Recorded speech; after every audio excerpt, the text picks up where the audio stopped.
Talking of which, talking about which, hello Stephen. Hello, how you going? Very good, very good. Lovely. Hey Pete, hey David, hey John. What's he? So Stephen, I just said to Pete, you know, he's got his lovely picture of the Arcadia coming in and out of Australia, and which is fine, of course it is. But I said, it came to the end, how many of the crew actually met up with Australian partners and then stayed down in Australia over the period of, I don't know how many years. You didn't take too long to find out you wanted to be down there, Stephen. Absolutely guilty, yeah, absolutely. Yeah.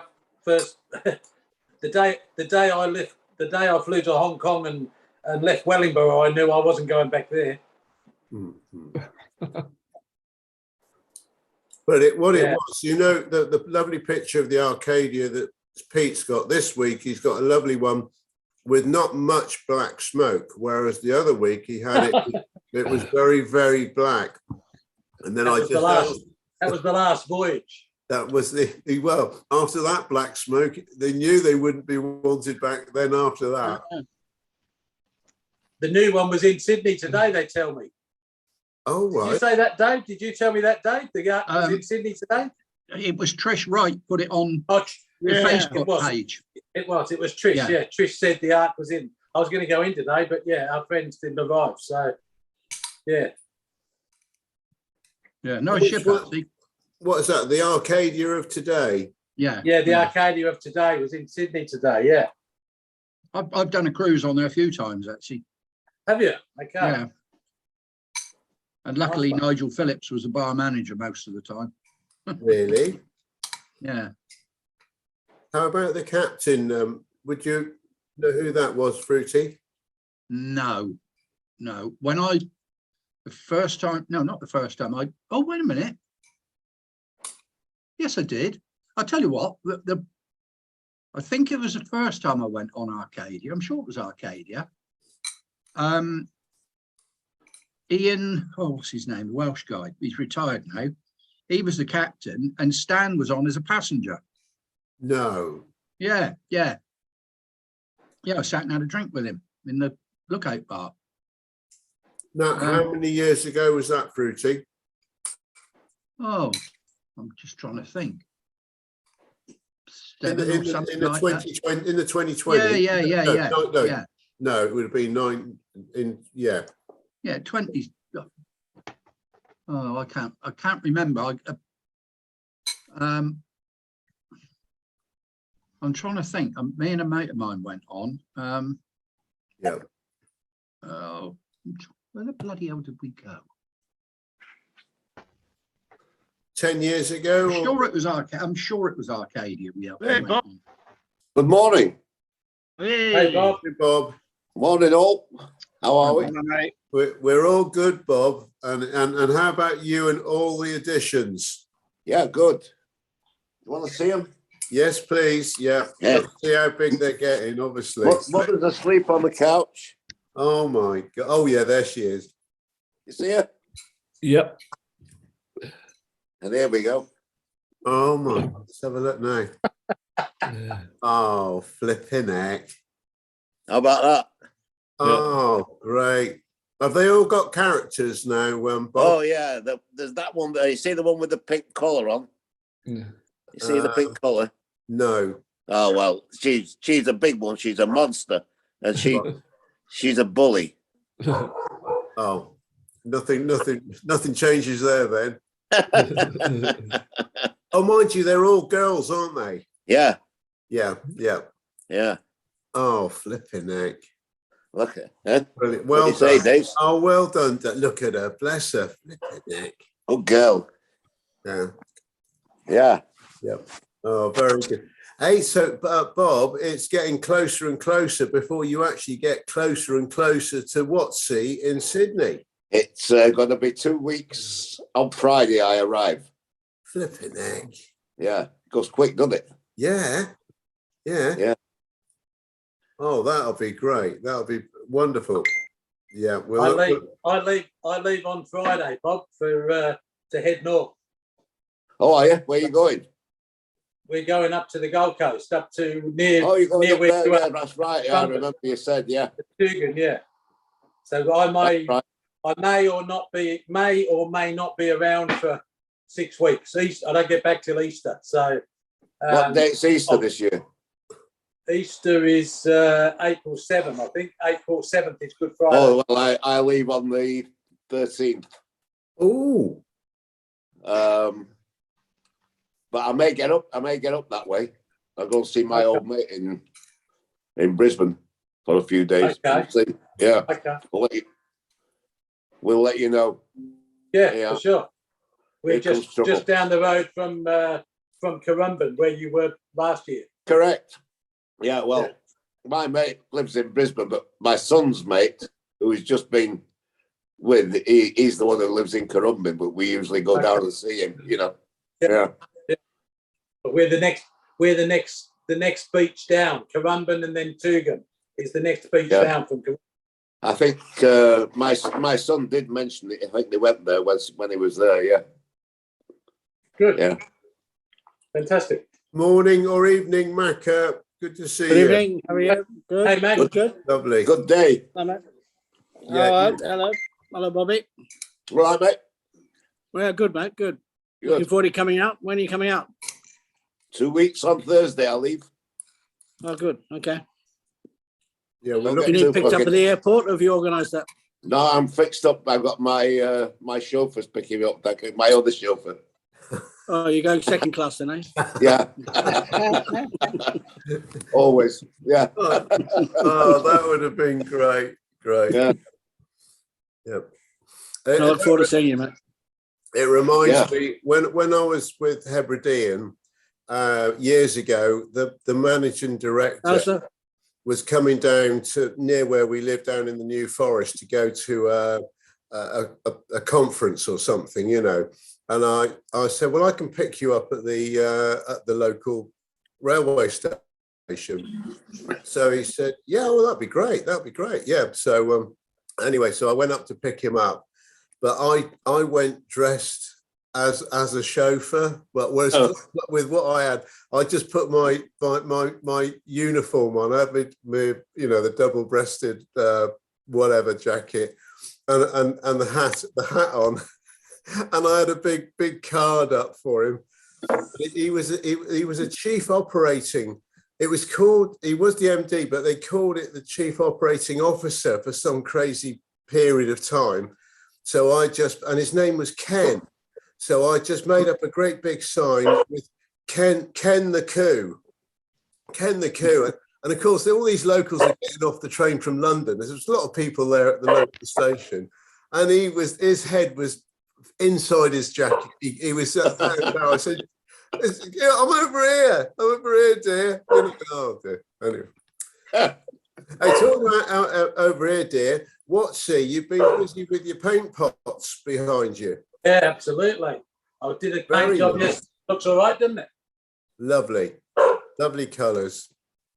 Yeah, Did you go down to the Arcadia today? What's he? No, I just said to the boys it was in today. Did you go down? Yeah, I saw it. Yeah, no, I didn't go down. I saw it, but I passed it, but I didn't go in. No. Okay. No, I was hoping. So what's she under?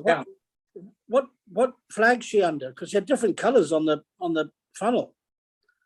She had like a star or something. Yeah, no, they're blue. They're blue funnels with the rising sun on it. Oh, what's that, Princess? Is it? No, no. They changed over. They went over to blue funnels on all the ships. Oh, I didn't know that. Don't you remember your friend Whitmore threw his toys out the pram over it? Oh, he's well dead, your mate, isn't he? He's not my fucking mate. Oh, he always spoke highly of you, Fruity. Yeah. Here comes my child. He says, "Are you in the gay bar again?" Yeah. Okay, we've got Alison now, Dave. Yeah, can you hear me? Yes, we Yeah. can, Alistair. Yes. We're good, yeah. Aye, no problem. I had problems with my microphone. It's sheer magic. Aye.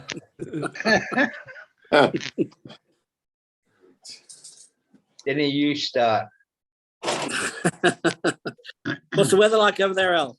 Well, it's rainy at the moment, but we're supposed to get snow on Friday. Oh gosh, snow now. We had really bad winds on Friday, and we're getting them again tomorrow, Tuesday, and Wednesday. Yeah, okay. It's all right February, here. It's a bit cloudy, but it's not raining yet. but it's We've had- February in Scotland. Did you get the storm last night, Mac? Yeah, I had to go to the airport. Fucking hell. Oh.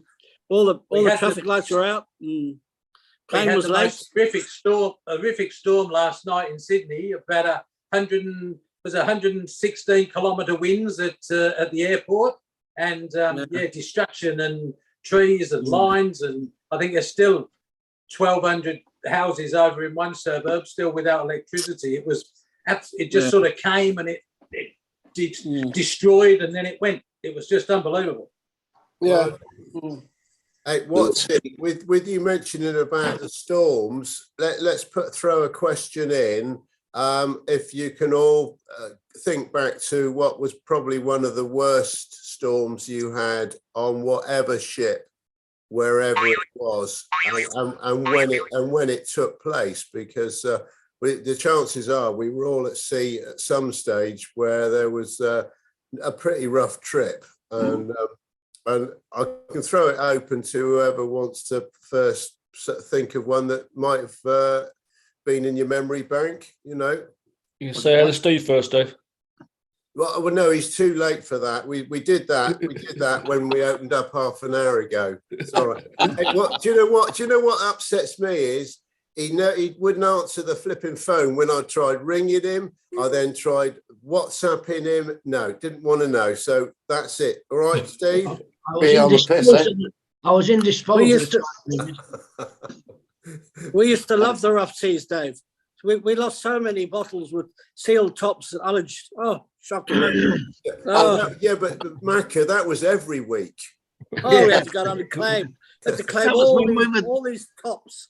It was a pain in the ass. Tied up. You had the same box. Alistair headed it, yeah. Yeah, we did. We had the same tops. We sold them down to the storekeeper and he sold them back to us. Yeah. That was great. So right, so Macca, of all, you know, apart from your weekly ullage ones, was there anyone where you actually did have a little bit more than usual? Was there any rough trip that comes back to mind? I remember when I think I was a section waiter on the Sea Princess, and it was that bad one night. I turned into my bunk. I was sharing a room with a cabin with a guy called Tommy Hair, if you know him. Oh, Alistair, you remember Thomas? yeah, I know Thomas. Shared a cabin with him, and we both turned in that night hugging our life jackets. Right, we didn't think she was going to come back out. It was rolling, and Sea Princess was top heavy anyway. And when she rolled, you just listen to it creak, and then and she's coming back. I'm like, oh God, thank God for that. You know? Yeah. But I think we've all done the Bay of Biscay and the out here, the Tasman. You know, we've all had rough sort of. But you know, as a barman, you still love the rough seas. I think we used to make money. We didn't sell very much. We don't. Yeah, but we made a lot. I think the worst one I had was on Oriana when it left Southampton to go out to Aussie for the final time, and Waisha was in command, and Wacky Waisha. They knew that we were going to go out into a force 10, and the twat went out in it. And do you remember, Al? Were you on there when I wasn't on then. The crew bar got washed away? And you know, they all had to sort it all out when we got to Sydney. All the D-deck accommodation was flooded. It was bloody horrendous. Yeah. What ship was that, Dave? Oriana when it left Southampton to come out permanently to Sydney. I think it was 81, was it? Yeah. Gosh. Oh, flipping heck. No. Well, Doris is wearing his forest jumper on. Of course he is. Do you want to hear my Canberra tale? Yeah, go on, Steve. Steve. I think I might have told it before. I was a waiter on the Canberra half restaurant, and it was as rough as chuff. It was really bouncing around. And there's no one in the restaurant hardly, except for my two punters that turned up.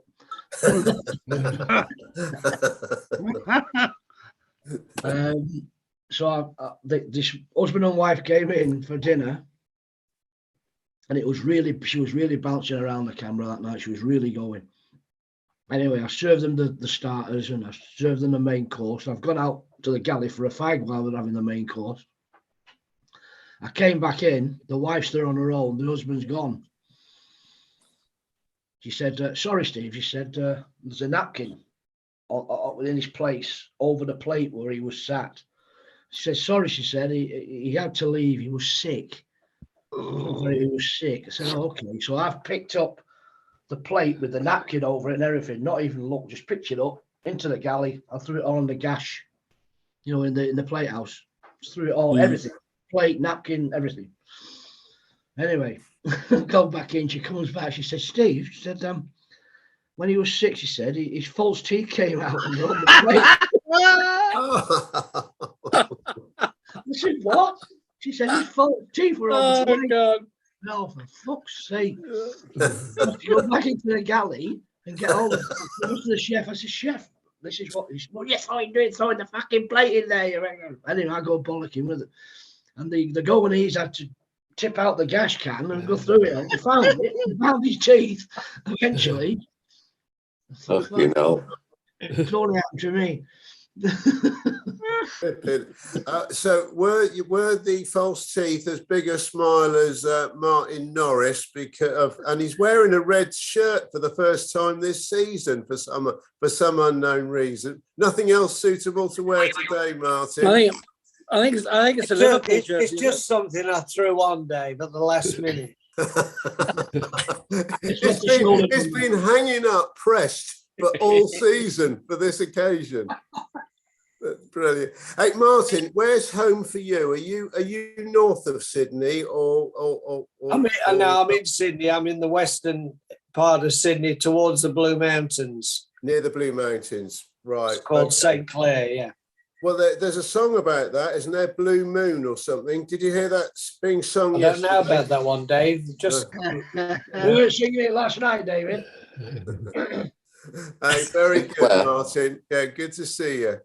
So you see, we've been talking about rough trips at sea. We all had them somewhere where there might have been a worse than normal crossing.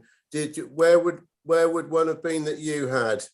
Well, the Bay of Biscay was always notorious for that. Mm-hmm. But I do remember an occasion when I went over to where was it? New York, I think it was, on the Canberra. Yeah. And I think we were behind the QE2, and the QE2's top restaurant, I think it was called the Grill, something Grill. The Crown Grill. Yeah. Grill. Yeah, it got smashed.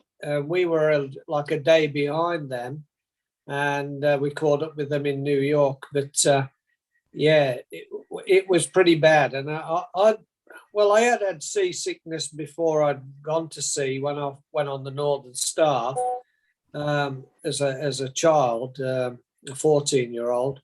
But when I first went on that one over to New York, that was pretty bad. Got it. I was on then, Martin. Northern Star, Martin. Was Steve Walker your steward? 13, 14-year-old. Yeah. I could very well have been, David. Fell in love with Madeira on that trip. Loved Madeira. Yes, it's lovely. Port or the drink? Hey. Sorry? The port or the drink? Or the drink?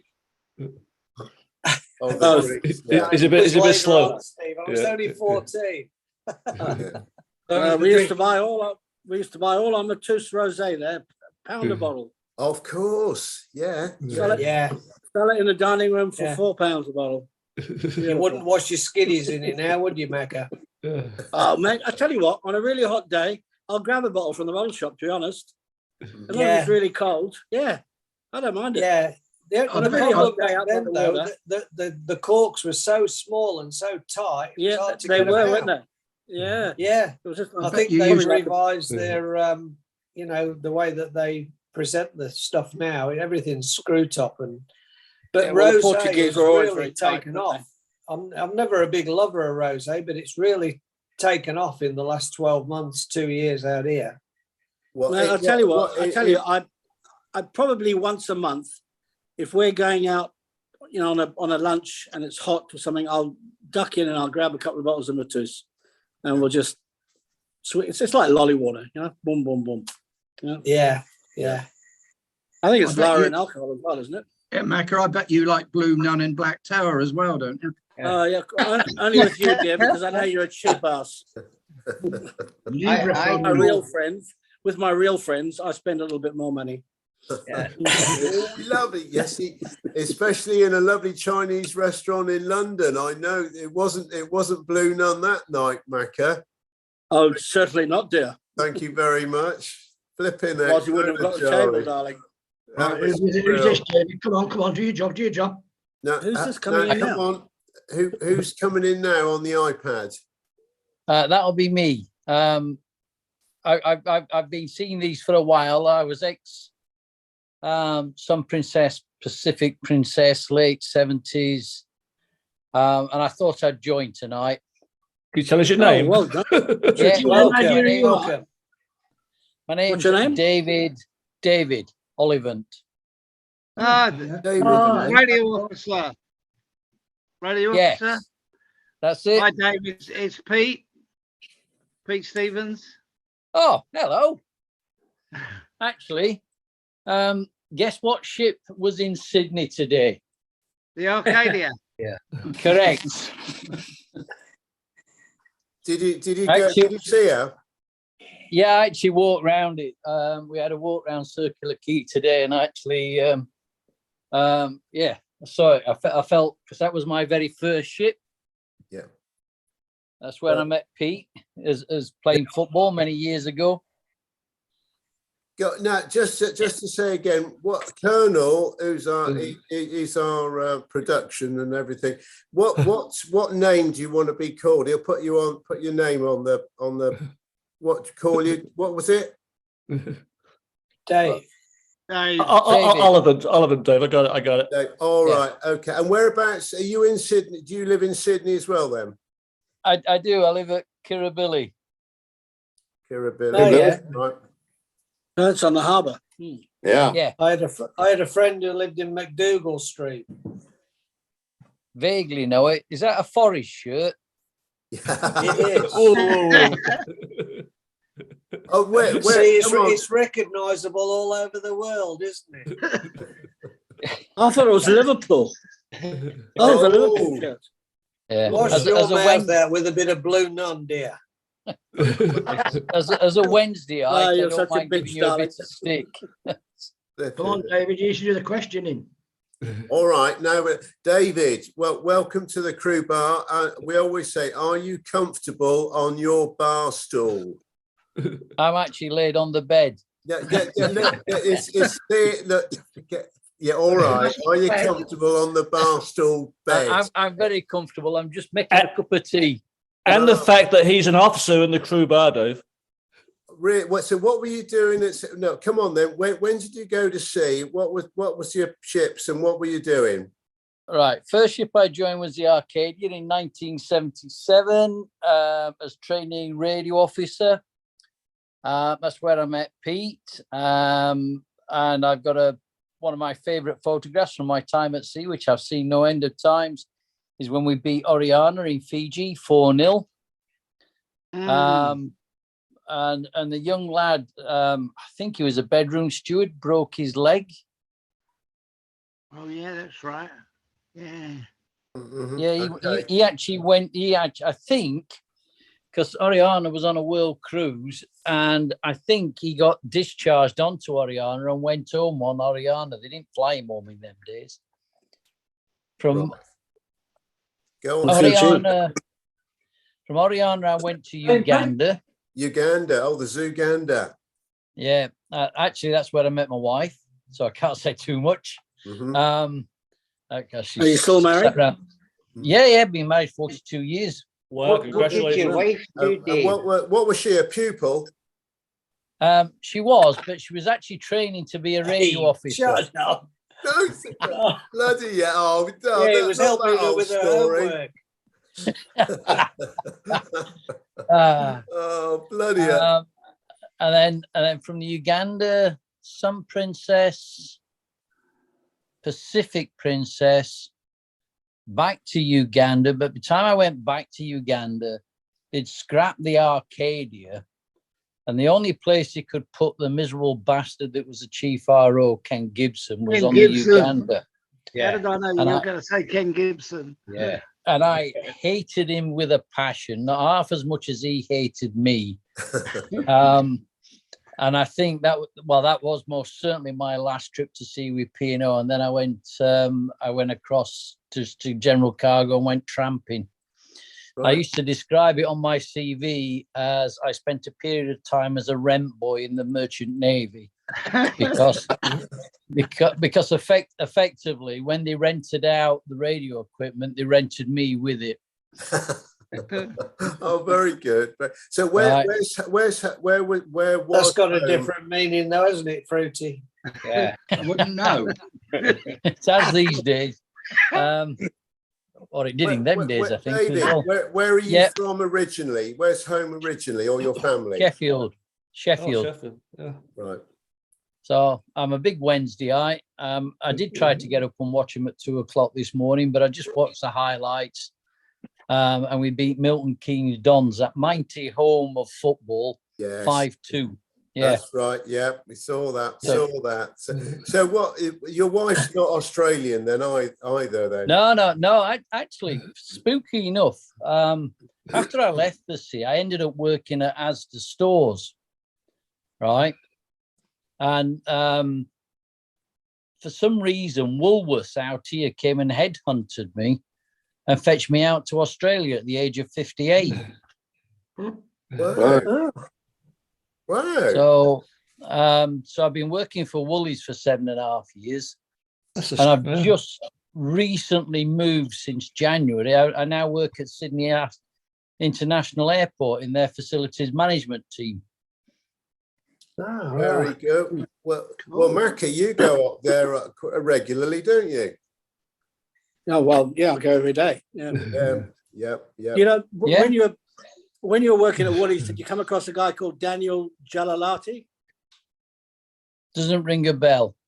He owns the game farm. So supply your spatchcocks. No, I worked on their utilities, so I was their utilities manager so buying gas and electricity. That's what I do at the airport. Okay. Right. So, the more essential items, Macca, not the bloody chickens. Like I keep telling people, I'm not responsible for deliveries, packing, items that are off sale, items that are missing from orders, right? And neither will I be held responsible for late flights, early flights, and anything else. But if your baggage goes missing, then that is part of the team I work in that's responsible for bags. Well, there we go. We've got you. Been busy in the last 6 months, then. Well, you must be busy because you got the worst service in the world at Sydney Airport. God. Anyway, look. Good morning and good evening, Taffy. Welcome to the. There he is. Taffy. I wish I'd remembered to bring my hat upstairs now. Great job. Of course. Very good. Anyway, good to see you, Taffy. You may well see we've got David come in from down under, and a radio officer of early days for him. back in the you might have sailed with him because you said you were when were you on the Sun and the PP, David? Hang on, I've got my discharge book here. Okay, because we may have all met up at similar times, and obviously Pete, you sailed with David on the Ark then. Yeah, and so did Watsy. Did you watch it? Yeah. Oh, is that the team? Oh, great. Is that the football team, Pete? Yeah, that's the team. Yeah. Is that David in that? If you look, David's if you in go the back to black that, next to Steve Townsend, the captain. that's it. Yeah, he wouldn't come too close to me in case he got covered in rubbish. Okay. Ah, right. Okay. Yeah, so there's the young me, just to the looking at the picture to the right. Oh, to the right. Are you sat up? The bed you're sat on is quite a high bed, then, is it, David? It is. I'm just trying to find where I've hidden my discharge book. Yeah. Oh well, I'll find. Anyway, actually, Dave, talking about discharge book, could you ask him the question? Oh yes, David. If you have got your discharge, or when you find it handy, can you send through the photo of you when you first went to sea? We just added to the credit the beginning of the crew bar. Yeah, and be careful not to include your national insurance number like Alistair did one time. Tell your pension. And Alistair, thank you for giving us that information. I don't use it that often. Very handy. Yeah, you don't want my bank account details as well, do you? No. No, it's all right. We've managed to get that already. Funding from that's all right then. Yeah, right. Dave, I think I sailed with you on both the Arcadia and Uganda. My second name was McCallum. I was in the purser's office. Well, I did. I did 2 trips on Uganda, one in 77 and another in 79.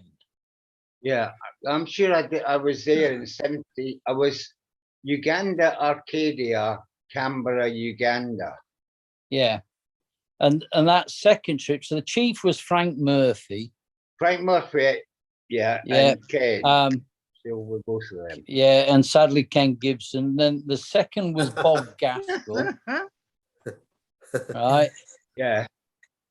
Second was Bob Gaskell. Yeah.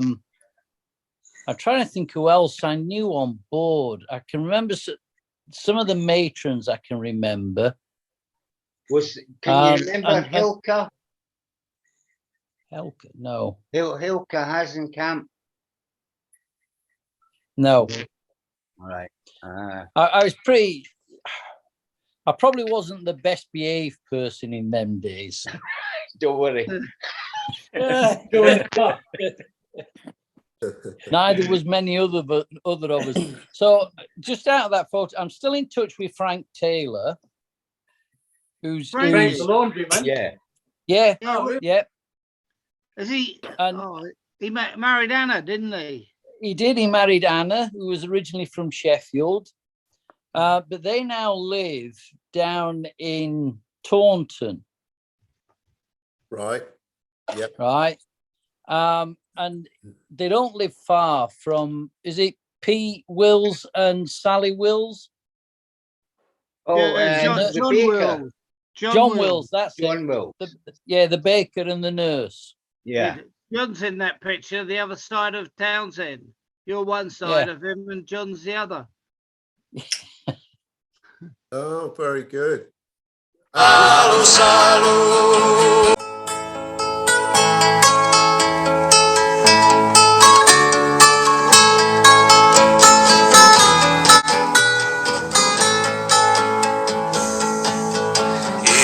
Winning team, was it, this one? Oh, yeah. Yeah, smashed them. Oriana 4-0. Excellent. Very impressed. Where is you say this was in Fiji? Yeah, Tuva. Should have signed him up for Chelsea, Pete. After the last we'd have done a much better job than them yesterday. They were shocking. Oh. I saw that goal against Leeds, and that was a phenomenal goal. Everton, I think it was. Yeah. Yeah, but the angle that he shot it was just unbelievable. The goalkeeper just stood there. No, the goalkeeper was stood on the centre spot. Yeah. Yeah. Do you want to get rid of Fruity, do you? No, we're not. Right. Thank you very much, Macca. Thanks Thank for you. that. There's no Sorry, Dave. Sorry. Yeah. I never You said a want to talk word. football? Get on earlier. Yeah. I never said a word. Well done, Fruity. No, it's not just Fruity. Thanks very much, boys. If you want to talk netball, Fruity's all ears. Yeah. Said no man ever. That was one of the biggest shocks I found when I came out to Australia, that men play netball. Yeah. Do they wear knickers? I don't know. I refuse to go. Macca, I'd love to see you in a pair of knickers playing netball. Well, tell you, I wouldn't. I'm a bit worried about it. Fruity, I'll send you a photograph that I've got of him. So, did you find out what year you were on the Sun Princess then? No. No, it would have been 78. Oh yeah. Right. Well, we were all there, weren't we, boys? Yeah. Who was the radio officer on the Sun Princess with a white beard? The white beard. Yeah, he had a Don't beard. forget, you had the Scouser, Pete. Oh, Graham Chapman. Pete Graham Hanna, Chapman. Sorry, got that. Missed that. There was a Graham Chapman. Yeah. We never sort of remembered the radio officers, did we? Because they were all sort of very quiet and boring sort of type. So whoa. What was the shot's name, Dave? Pete what? Sure, you managed to stripe a few of them, Macca. I'll tell you what, I got all of them, yeah. I'll tell you what, Jack Gawley on the Sea Princess, but wasn't sober. No, neither was Jimmy the Rat on Uganda. Yeah. What was Jimmy's second name? Oh, God. Is it an Irish sounding name or a Scottish? No, it began with a C, I think. Hey, steady on now. It's Sunday. Do you know no what? C words. No C words. Actually, I'm having a catch up with. Do you remember Bob Oliver? Yeah. Yeah, I'm seeing Bob Oliver because he lives down in Adelaide in 2 weeks up in Sydney. Right. So we're actually going to catch him up at the Lord Nelson, and because I sailed with Bob on the Ark and the Uganda, and he wasn't a radio officer though, was he? He was dead. No, he was third mate. Third mate, yeah. Yeah, he was captain. Yeah, he ended up as captain. He only retired, I think, 4 years ago. He retired just before COVID. He was at the reunion 2 years ago in Southampton. Was he? Yeah. Dave, did you ever? Wasn't he there last year, Alistair? What was it last year? I thought he was there last year.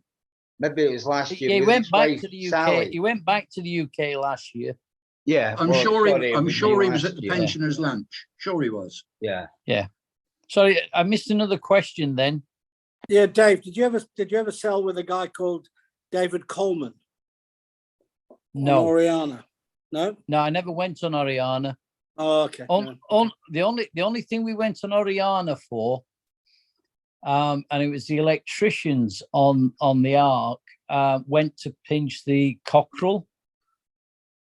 Yeah. Oh. Yeah. And I think they got it as far as the gangway when the master at arms on the Oriana told them they got to take it back, and they just left it there and walked off. Yeah. Now the electrician I've met on here a few times in one of the groups, but I can't remember his name now. It's gone. But he was on the Ark for years. Not TB. Yes, Terry Bartholomew. Yeah. Oh, TB. Yeah. Okay. How about Ted? Do you know Ted from Sydney? Ted Van Brunswick. I sailed with him on the Ark on when she went round Singapore, called in dry dock in Sembawang. That was my first trip to sea. Dry dock in Sembawang, up to Hong Kong, when sadly, the I thought he was a baker. It was killed. a cook. Yeah. I was, Yeah, I was because on there as well. Yeah, he was from Hull, that That's right. lad. And I always remember, because in them days there was no telex or anything, and Ken Gibson and I sat down and we took an 800-word message in Morse code, right? And it was in code, and then he took it away and had to decode it, and that was to tell us that Special Branch were coming on board in New Zealand to take him off. And then somebody told me, because I asked this question, because it's one of them stories that stayed with me, and I think somebody told me that he got a pardon when we pulled out of Hong Kong, but then sadly committed suicide. Oh, right. Oh, that's terrible. Yeah. What happened, David? Sorry, I wasn't. He went ashore while we were in Hong Kong. He'd gone ashore and met up with a lady there, went back to her place. I think she tried to roll him and he ended up killing her. Oh. But he got stabbed. So he came back on board and he got fixed up by the medics. And the surgeon on board at that time was a guy called Frank Zenieski. Oh, yeah, we know him well. We know Frank well, yeah. Yeah, I don't know if has anybody seen him in years? No. The last I heard, he'd gone to the Isle of Wight. But anyway, so Frank fixed him up when he came back on board, or Frank, and somehow this got back to the Special Branch in New Zealand, so they in Hong Kong, so they came and took him back. And he went off the ship in New Zealand, in Auckland, and the rest is that. But yeah, very sad. I remember Singapore having. Well, I think we played against the New Zealand Army in Singapore. Most of my time at P&O, if I couldn't get off to play football, I was always disappointed. And at the time, this is why Ken Gibson hated me so much. He'd finally got a day room. So the chief radio officer was the only senior officer not to have a day room. So they knocked 2 cabins into one to give him a day room. And they were just putting in a safe. And he told me I could go ashore and play football if I got the safe into his cabin and into his cupboard. But the chippies had built a fiddle for him, so sadly the safe could never fall out and kill him. But I wanted to go and play football, and everybody was titching around trying to get this safe in without scratching it. I went down to the engine room, got a sledgehammer, right, whacked the underneath. So I lifted the woodwork up, shoved the safe in, and forgot to put something soft on top so that it didn't impact it. When I whacked it back down, all he got was this sledgehammer shape on his brand new desk. But I got that's interesting. It's interesting you mentioned Frank, David, because I send him the Crew Bar recording every week.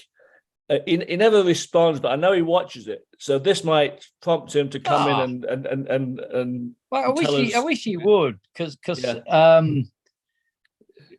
Frank and I kept in touch for a long time. Then sadly there was a bit of a fallout. But then when I came out here, I got back in touch through Sally. So we intermittently speak to each other. Another guy I keep in touch with. Do you remember Ray Crossan as the RO? Yeah. So he's in Los Angeles now. Still working, still as ugly as ever, but a nice guy. Yeah, I'm friends with him on Facebook, believe it or not. Yeah, so am I actually. So am I. But yeah, it's interesting because I never had him down as a Hell's Angel. No.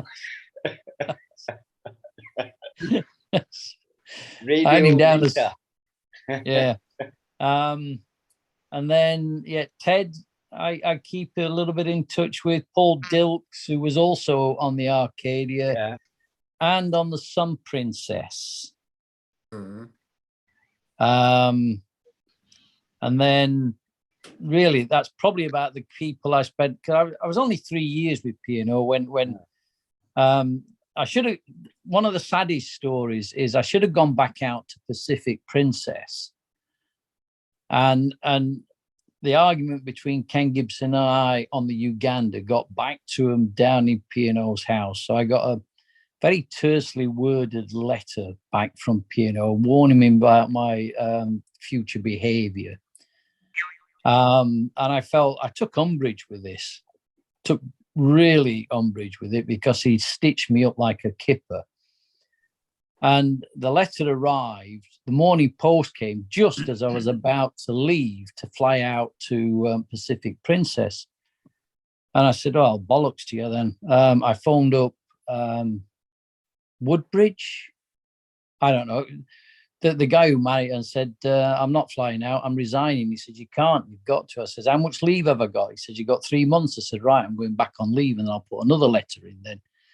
And I got a job with International Marine Radio. But the saddest part was, and I always felt guilty for years, the RO I should have relieved, Bob Harrison, obviously then didn't get relieved and had to stay on Pacific to come across to Sydney. And I felt really bad about that. But then I tracked him down and had a long chat with him. On that stretch of journey from San Francisco to Sydney, he actually met his future wife. So if I had relieved him, he wouldn't have met his wife. It's your fault then. Yeah, my fault. So and he's fine about it. He was absolutely fine. So for many years, that's the one guilty thing I felt about leaving somebody in the lurch, knowing how long you go away for, and then not relieving him. But anyway, I paid my apology to him. Okay. How you doing, Taffy? Oh, life is good. Yeah, I'm. The weather today is beautiful down here, so I'm looking forward to going out for a nice walk. Yeah, I believe you've been contacted by Enzo's wife. Is that right? Yes. I didn't know, and what a shock to hear that they probably live in the bay by the sound of it. From what I gather, they can see. We could have taken a walk up. He was probably ill then, when we had the reunion. But it would have still been lovely, wouldn't it, to have just popped our heads in and said hello, because we walked past a lot of it. You should tell people who you're talking about, Taffy. Yes, Lorenzo. Can you remember, did we call him Enzo or Lorenzo? That's good. I think it was Lorenzo. Yeah, he was. I called him Lorenzo. Yeah, I'm sure. Lorenzo. Good, because I'm going to take a walk down the bay today, and I'll put a cross up for him, because I didn't know them. I recognized him when I seen him in his Venetian outfit, the cap and the T-shirt they used to wear when he was younger. And I recognized him then. And Nevin, I seen something where Nevin said he played tennis with him. So that would have been up in Alaska.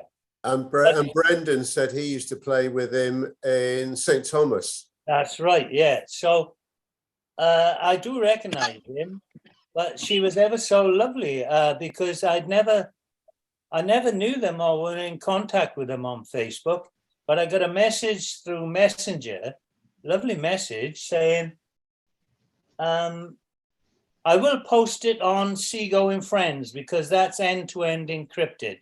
And there's only a small, all of us on here are on it, hopefully. So I'll post it on there. And I got this message through on there saying that hello, Alan. My name's Angela, Lorenzo's wife. I'm going to lay a wreath on the Merchant Navy monument in Cardiff Bay for Lorenzo she's having a wreath made of a ship or something. Mm-hmm. And I thought, oh, so I texted back, how wonderful, you know, I'm going to be in the bay probably in the next few days. I'll put a little cross up for Lorenzo, like we did for all our friends who have passed. We all put a cross up. Mm-hmm. And so I'm going to put that up today. So when she goes down there, she'll see a cross up on there to Lorenzo. I'll put Lorenzo on it. And she'll see that, and I think that'll she'll like that, I think. Yeah, Taffy.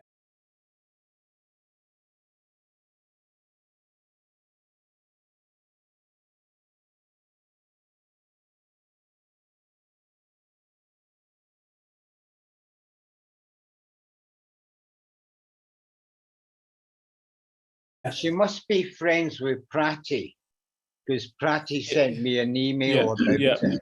Yeah, I got that. Yeah. What was she? Was she a WAP or anything like that? I'm not sure. I'm not sure. The way I read it, I think she was a passenger.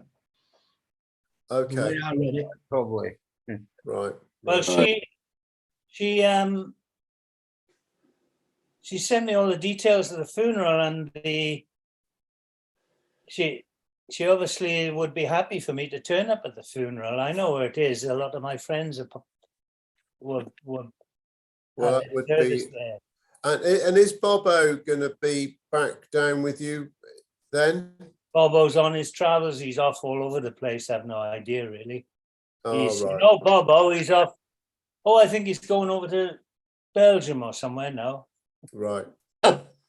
Does he actually reside anywhere, Taffy, or is he a bloody gypsy or what? Oh, he's settled now because he won't mind me telling you this, because you probably, or you may have walked past the flat that he's going to own. He's come to an understanding with his son's friend who he stays with when he's in Cardiff.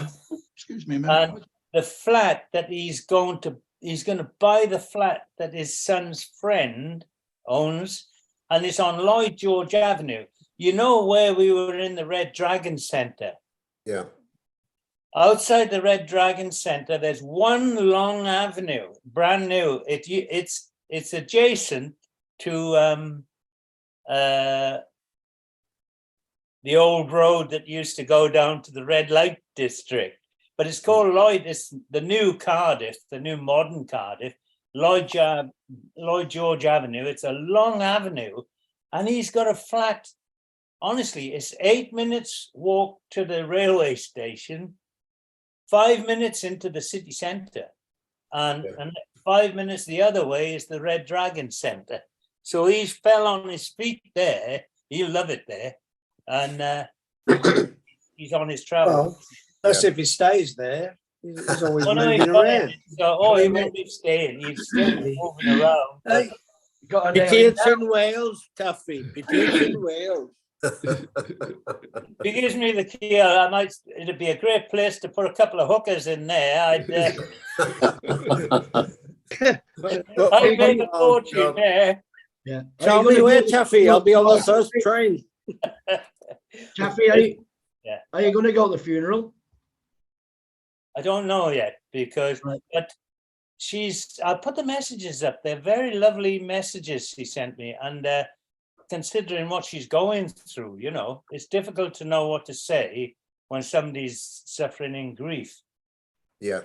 So I hope I've kept it small and not said too much, which I think I have not said too much. Yeah. And but what I gather from it, there's people coming from all over the world to the service. So I thought, it would be nice just maybe to turn up. I won't get involved, but I might even get to know people there. You know, there might be somebody there that we would know. Well, the table captain that was the magician, clever, you know, the on the ship, used to do the magic acts, but he went to LA as the senior food and beverage manager for the whole of the Princess Fleet at the time, you know, up until not that long ago. I'm just trying to think of his name. that was, oh, Jesus. Oh, he's a really nice guy. It wasn't Omar, was it? No, not Omar. Omar It was Silangani. Omar, yeah. Yeah. Well, it'd be the likes of Omar may well come over, you know, for that. Because they were there. Well, Dave, my nephew, you probably don't know him, and a lot of the guys on here don't know him, but just prior to COVID, he was food and beverage manager for Princess Cruises. No. Yeah. And then COVID happened, and now he's back at sea, and he's on Royal Caribbean as food and beverage manager. Well, His name's Simon Norris. Which ship does? Yeah. Which ship just in case you want a discount, you know. Well, I'm just asking, what ship's he on there? At the moment, he flies here, there, and everywhere. He was based in LA when he was with Princess Cruises. Then he moved to Miami, and at the moment he's flying everywhere. He just goes wherever they tell him to go with Royal Caribbean. Because we're on a cruise. He's bought a place in Thailand as well with his girlfriend. Thai girlfriend. He just flies everywhere. Colonel, we're on a cruise with Sam on Thursday. Oh, please, can you thank him again for do indeed. For me and Cindy? Yeah. Absolutely, I will do. Yeah. Just a quick one. My wife and I went to Vanuatu for New Year, and in one of the restaurants there, I got talking to the owner, and I think his name was Simon, but he used to be food and beverage manager in P&O, but he was married to a Fijian lady. I can't remember his surname now. I'm not sure if it's something like Featherwhite or Wainwright. But he was certainly at sea. He was certainly at sea in the 70s. I'll ask. I know Bob Oliver knows his name, so I'll ask him when I see him next. Oh. Do you know which restaurant he was at in Vanuatu? Yeah. You know where the casino is? The Grand Casino. If you come out of there and turn to your right, there's two restaurants next door to each other. One is a French type restaurant, and the next one is run by an Aussie couple. And it was the very first restaurant as you come out of the casino. Right. Okay. I'll get the proper. I was there about probably 7 or 8 years ago, but things change in that time. Yeah, that's a long time ago. Yeah, the Grand Casino is now a shitty. It was 5-star on booking.com, but I don't think it would have survived a bed and breakfast place in the UK. It really had. In fairness to them, they did everything they could to help us, but I think a lot of it is down to what the impact of COVID. And then we're going at the end of March. We fly up to Tokyo to join Diamond Princess for a 9-day cruise. Oh, very good. That'll be the second cruise I've done since I left in 79. Right. Yep. Very good. David, Yeah. The radio officer. I went nearly 30 years before going back on the ship. So, yeah. The radio officer I was thinking of was Jim Clay. Yes, remember him? That name does ring a bell. And Colin Keogh. Colin Keogh. I remember Colin. He was on the Arcadia. He's on them photographs on there. He's in the football team, isn't he? Yeah. He was a bloody good footballer. Yeah. He was. Anybody know what happened to Colin? No. No, we don't. Not heard. I think the last I heard, he stayed at sea when after the demise of radio officers, he became an electronic technicians officer. But that's the last I heard. I don't know any more about it. The other guys I can think of is Dave Ayres. Yeah. On the Arcadia. He was Arcadia. Dave Garbett. Yeah. Dave Garbett. Dave Garbett. Yeah. Tell with him, Dave. No, Frank Baker on the Pacific Princess. He's the one that lost his thumb in national service when somebody said he shot the thumb off on his rifle because his rifle was cocked. It was Frank Baker, Dave Pitt. Dave Gilman. You remember him? He sadly died not so long ago. Yeah. He was on Canberra, wasn't he? Oriana as well, Dave. Yeah. Oh, was he? Yeah. He was first radio officer on there when Jim Meaney was the chief, and he used to then go up to chief when Jim went on leave. What about Tony Dyson? Did you? Because he was Canberra. Yeah, I remember Tony. No, I didn't.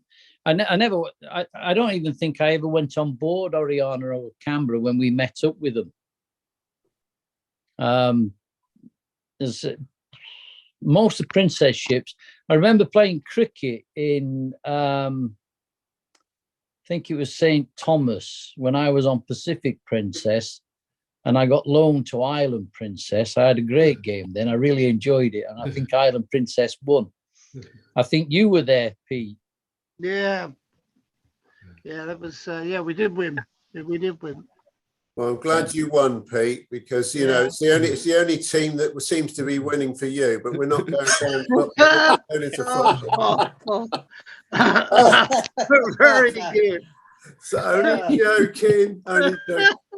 Now look, David. Before we usually do this for an hour, which is fine. Yeah. But just to let you know, if you can be kind enough to send through the photo of your discharge book. Yeah, I'll find it out. Colonel then put it on for the recording, which will come up in the next day or so. Yeah. But also the other thing, talking about recordings and that, just to remind you boys know that this will be happening again 2 weeks today. But if you want, now this is you, Watsy, for sure, and Macca, if you can't sleep or you're waiting at the airport for a late flight coming in, just to remind you that there won't be a UK one tonight. That's you, Taffy. There won't be a UK tonight. It's going to be next week. So it's going to be Aussie 1 week in the morning time, our time, and UK next week, which Fruity put a lovely wording together to inform everybody. And I think we want to thank Fruity for that. And Fruity, is there an Oscar coming up this week? Yeah, there's a rerun. Yeah, and Dave, you could have said it's the middle of the night in Seattle. Yeah, we don't want to, do we? Because it'll upset you. It'll upset. Hey, also, David, if you do want to advertise anything like Watsy does, that you do get charged for it. All right. When we mow them, you grow them. We mow them, and whatever. I'm sorry, Watsy. It comes at a price. Hey, we saw that flipping great. That lawn you were cutting the other day was more like a bloody field. Yeah, it's football field. Yeah. Massive. Hey, right, hang on. Actually, I got a question for David. Have you read Peter Pratt's books, David? Yes. Oh, good. Yeah. I've read a couple, and I've got in my collection at home, if it's still there, is one called Beneath the P&O House Flag, which is, I think, written probably late 30s. Oh, so it's very good. Wow. Yeah, I've read that. I've got some good stories or some good history books of P&O. But I mainly try and collect books written by radio officers for radio officers. So my library is not that big. It's pretty boring then. I'm going to have most of it's in dots. Okay, Alistair. I've got to prepare myself. Hearts are playing Motherwell. Okay. Well, a good luck. Me too. I've got to go as well. And Bob, Everyone's going, yeah. Look, we're all going to leave. So, Well, Dave, Okay, thank you ever so much for having me. Okay, guys. Cheers. But just wait a sec, Dave. So Blackpool, Bob. So we won't see you again till you're in Sydney. No, I'll be here for another 2 weeks. 2 weeks. Okay, 2 weeks. Yeah. I'll see you. Okay. Isa isa volangila sa dino na mula ko udara.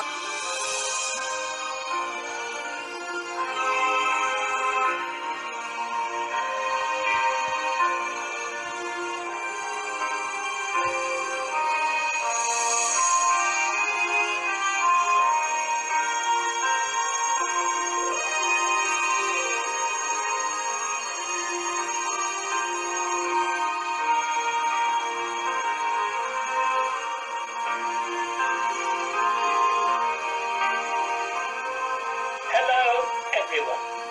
This is Oscar from Ollie's Pocket with Oscar Tales. The Singing Boy's Tale. My father was headmaster of Stockton Grammar School, an Anglican church school, and he was also church warden of Stockton Parish Church, where we all as a family attended every Sunday. So it was natural that at the age of 7, I joined the church choir as a boy chorister. The choir master was a Mr. Renshaw, who was an extremely competent musician. We rehearsed with the adult choir on Wednesday evening, and the boys did a Friday choir practice, in which Mr. Renshaw took great pains in teaching the boys singing technique and how to read music. After about 2 years, we got a new choir master called Mr. Hislop, after Mr. Renshaw retired, who I never thought taught as well as my original teacher. At about 12 years old, I was made head choir boy. Normally a boy who gets that job lasts until 13 years old when his voice would break. Mine didn't. And I went on through 14 with every other boy with aspirations to take the job, finding their voices breaking without getting my job, while mine went on singing voice soprano to the fury and disappointment of all my rivals. It never really did break, but at 15 years old it gradually slipped down the scale and I no longer could sing soprano, and I transferred to the tenor line in the adult choir, to the joy of all the other boys. Some unkind souls have voiced the opinion that it never did break, which technically might be right, as it was slippage. However, I'm sure that counts. But when speaking, it has always been high ever since. I then went to sea at the age of 16 and became a bellboy on SS Himalaya. I was elected as bellboy's representative of the crew club committee. Bellboys in those days had to be in bed by 10:30 p.m, except for on-duty lift and telephone exchange messenger boys. And so on band nights in the crew bar, we could only stay for the first half hour of the show. At the start of the band night, the compere always had trouble getting the first singer or comedian to start things off. So 2 of my delightful cabin mates in my 12-berth cabin devised a cunning plan. May they rot in hell and have painful jockage forever. When the band night started and the chairman asked for the first volunteer with no response, they eagerly sang out in chorus, "Oscar can sing as he used to be a choir boy." So to the enthusiastic encouragement of the crowd, I was shoved to the front, picked up, thrust on stage, and everyone yelled, "Sing, kid!" So I launched into "If You Were the Only Girl in the World" with great effect. And at the end, a thunderous round of applause. After that, every band night, Oscar was the one to start things off with some songs they all knew and could join in. And thus, Oscar's sing-along was born. When I was sent to the SS Orchides as an assistant of the crew club soon contacted me and asked if I would start off his band night and lead a sing-along for about 10 minutes to get everyone in the mood. My years as a choir boy meant I actually had no problem remembering the words of songs, and I had quite a repertoire of old sing-along classics, such as Pack Up Your Troubles, Tipperary, My Old Man, You Made Me Love You, etc., etc. One evening, some smart Alex in the crowd bet me a case of beer I could not do double the amount of time to 20 minutes. No sweat. I did it with no problem, and they handed over a case of beer. This did me no good at all, as I hated the stuff and only drank Coca-Cola. To excess, I'm afraid to admit. I was very popular with my cabin mates when I brought it back. I often wondered if they had suggested the whole thing in the first place, hoping I would deliver the goods home, which I duly did. On the SS Cafe, I did some Gilbert and Sullivan comic opera songs, such as Guardsman Willis's song from Iolanthe. Later on the SS Orsova, I did some Flanders and Swan comic songs, as well as sing-along. When I joined MV Spirit of London, I joined the London Pub Night team and did an Owl Johnson act for many a year, into the ship's change of name, MV Sun Princess. On subsequent ships, I tended to go back to Flanders and Swan songs for the main part. Also, a group of train songs from the deep south of the USA, such as Toot Toot Tootsie Goodbye, Rockabye My Baby with a Dixie Melody, and Chattanooga Choo Choo. At a reunion meeting of the ship's crew a few years ago, I did them Dixie songs, though I fear they were actually expecting Mammy. Never mind, next time. I still remember the words of many of the hymn tunes that I learned as a lad, and I enthusiastically sing them at Carlisle Cathedral on Sunday mornings. I'm not actually in the choir there, but I am a cathedral guide for visitors a number of days a week. I still play Flanders and Swan and Gilbert and Sullivan songs and sing along, possibly not entirely with the enthusiasm of the neighbours, but hey, to the heck with them. Oscar's at it again, singing away. What can I say? How about just blame it on the wine? Well, that's all, folks, for this week. From Oscar. Oh, and always remember,